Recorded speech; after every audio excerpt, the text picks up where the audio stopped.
Hello everyone, this is Ganguly, and after a long time I meet with you in this virtual classroom.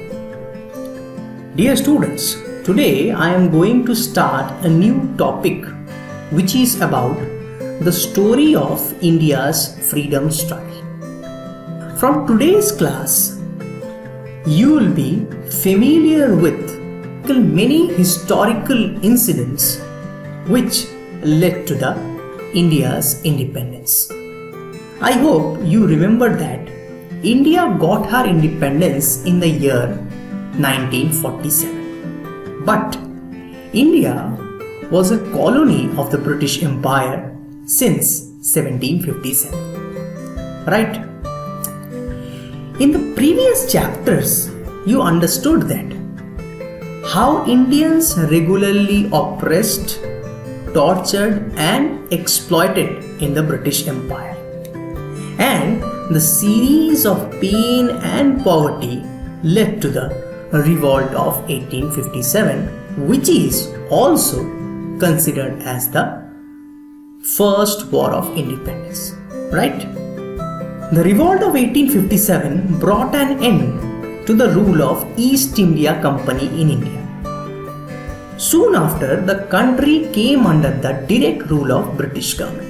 I hope you know that Queen Victoria became the Empress of India. Lord Canning was appointed the first Viceroy to carry out the administrative duties on behalf of the British Crown. The Revolt of 1857 was entirely crushed by the British government. The British government took over the administration of India.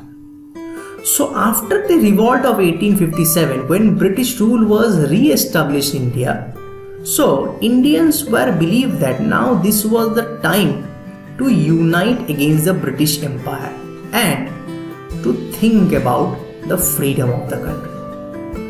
But remember students, the journey of the freedom struggle was not so very easy, because the Revolt of 1857 was considered as the first war of independence, right? But it still took 90 years to complete the struggle. India got her independence in 1947. So you can understand that this journey was very long and it was very tough. But remember one thing, in our society, British is not our main enemy. Many social customs and practices which were prevalent in India, these caused lots of problem in the Indian society. Indian society was ridden with social evils like casteism, gender discrimination, female infanticide, sati and child marriage. After the introduction of Western education and English education, some of the Indian people now think that these evil customs had to be stopped, because before achieving the freedom of India, Indian society has to be reformed. Otherwise, there was no value for the independence. I can say that before independence and in the British Empire, basically Indians were uncivilized and they are barbarian.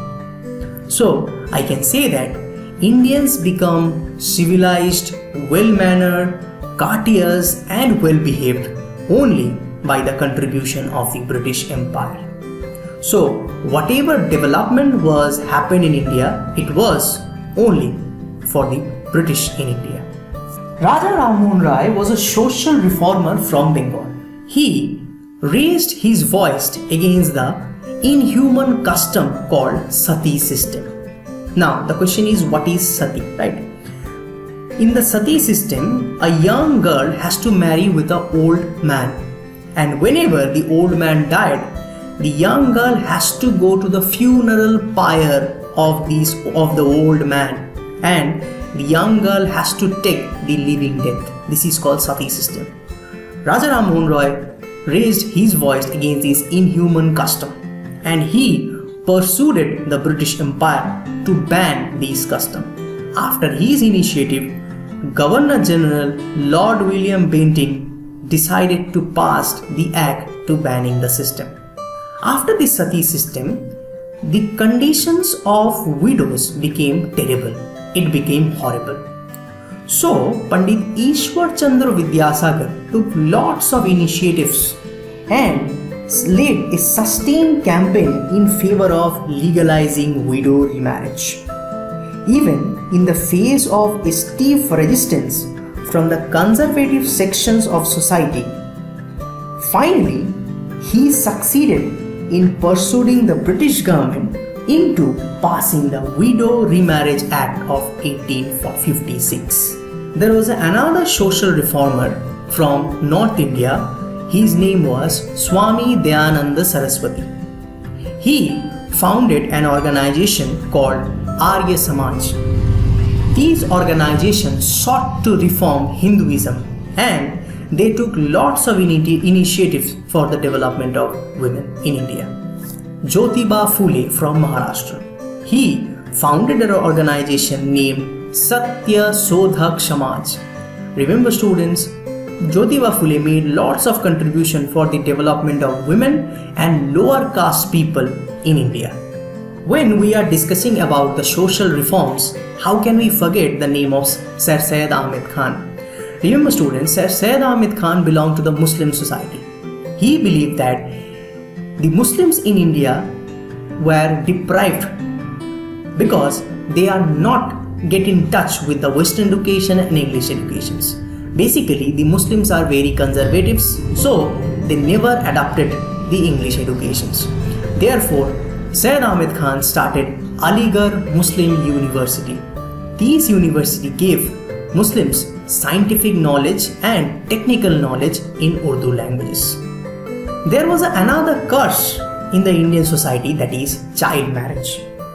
You will be surprised to know that there was no fixed of a age of the child in India. In 1891, the first act was passed regarding the child marriage and it fixed the age of the marriage was 10 to 12 years. Can you imagine?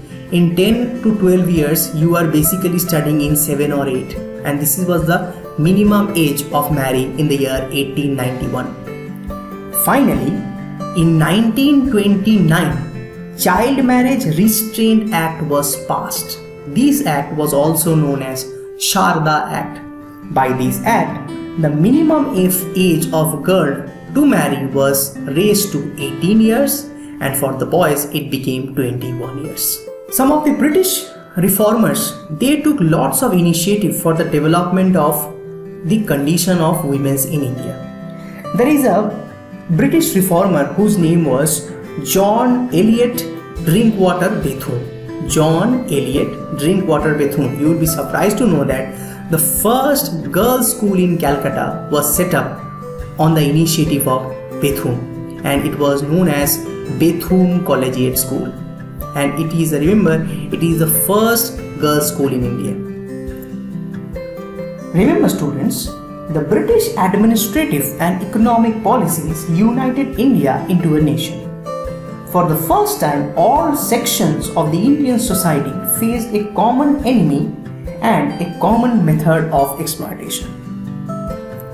Western educated middle class first feel the humiliation and evil effects of the British rule. The British practiced racial discrimination against the Indians. The Indians were not allowed to enter into the European clubs and not even permitted to share the same compartment in a train with the European passengers. As a result of the growing sense of nationalism among Indians, several associations were founded in various parts of the country.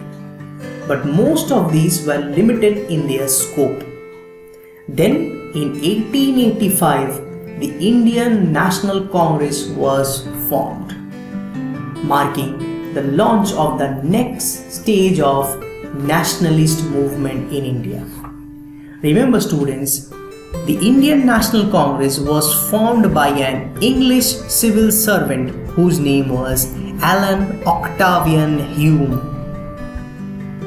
Before election, you have seen you have heard about the name of a Congress party, right?